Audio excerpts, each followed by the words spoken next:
Shalom teman-teman semuanya. Di sini saya dan kelompok saya akan membahas tentang isu homoseksualitas dalam perspektif Gereja Kristen Antara Kasih dan Kebenaran. Kenalkan, nama saya Feni Nusantara. Saya dari Prodi D3 Akuntansi dengan NIM 2408031040002.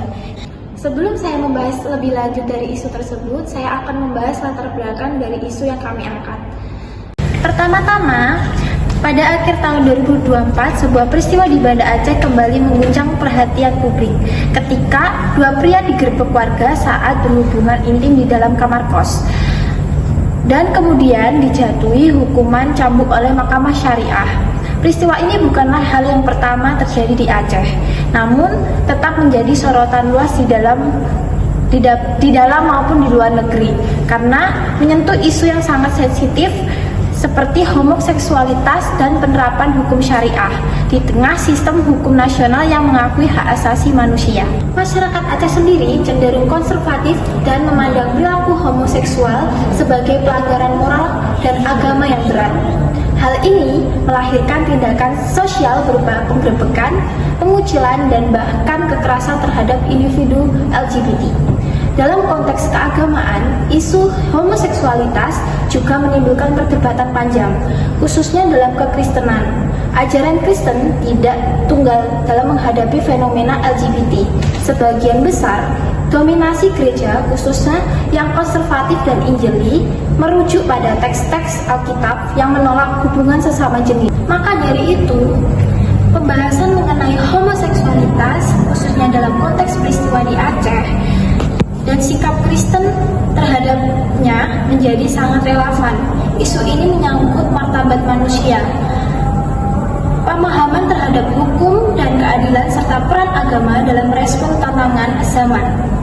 Diskusi yang terbuka dan reaktif sangat diperlukan agar gereja tidak hanya menjadi penjaga moralitas, tetapi juga menjadi ruang kasih dan pengharapan bagi semua manusia, termasuk mereka yang kerap tersingkirkan dari masyarakat. Nama saya Nida Sinaga, NIM 2400310-2007. Saya dari Prodi Usaha Perjalanan Usaha. Selanjutnya saya akan membahas faktor-faktor yang mempengaruhi homoseksualitas. Yang pertama ada faktor biologis dan psikologis.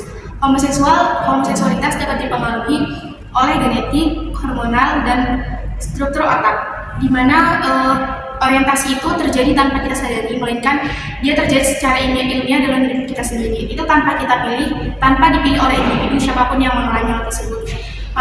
Selain itu, psikologi juga dapat mempengaruhi, seperti pengalaman masa kecil, kedekatan dengan keluarga, dan dinamika emosional. Faktor yang kedua ada faktor lingkungan sosial dan budaya.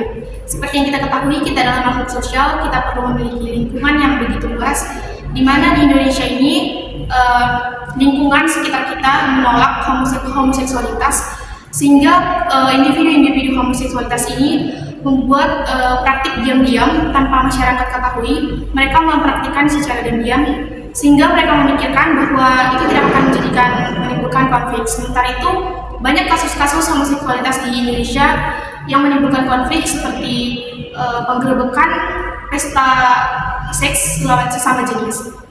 Nah, yang ketiga ada ketiadaannya pendidikan homoseksualitas yang komprehensif, di mana pendidikan sangat dibutuhkan untuk seks ini, tapi banyak orang tua juga mengabaikan hal tersebut karena berpikir hal itu negatif. Tetapi sebaliknya malah itu perlu, karena kita sebagai manusia seksualitas juga, kita perlu tahu apa yang sebaiknya dan tidak sebaiknya.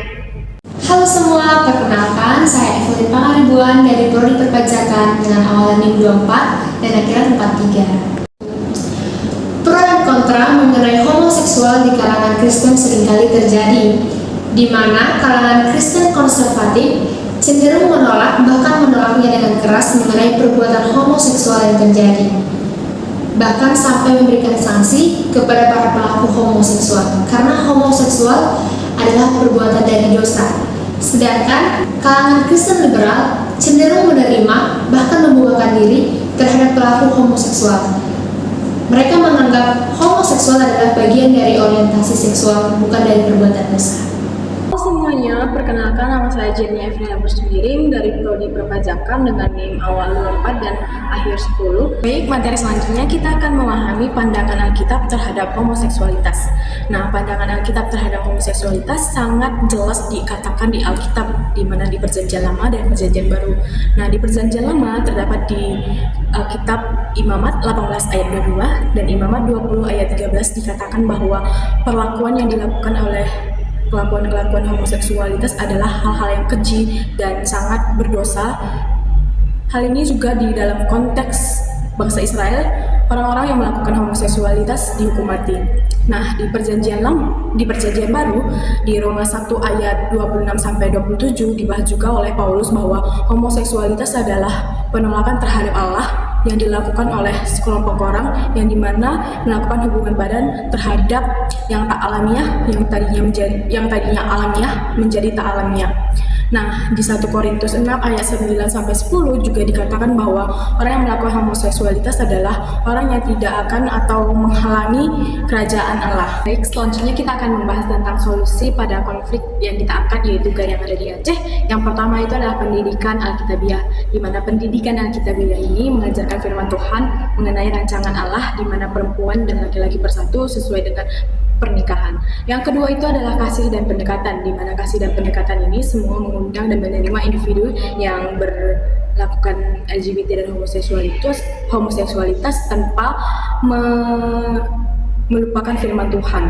Yang ketiga itu adalah komunitas penyembuhan, di mana komunitas penyembuhan ini kita bisa menjadikan gereja sebagai tempat yang nyaman dan bisa menjadi alat konsultasi tentang pergumulan yang kita lakukan. Jadi kesimpulannya dari isu tersebut adalah homoseksualitas dalam kekristenan memunculkan perbedaan pandangan yang mendalam.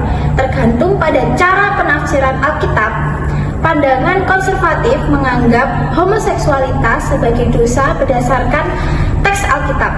Sedangkan pandangan progresif menafsirkan secara kontekstual dengan penekanan kasih. Isu ini terus berkembang seiring perubahan pemahaman tentang teologi, etika, dan hak asasi manusia, mendorong gereja untuk terus berdialog dan beradaptasi dengan perubahan zaman. Sekian penjelasan dari saya dan kelompok saya mengenai isu homoseksualitas dalam perspektif gereja Kristen antara kasih dan kebenaran. Sekian, terima kasih. Shalom.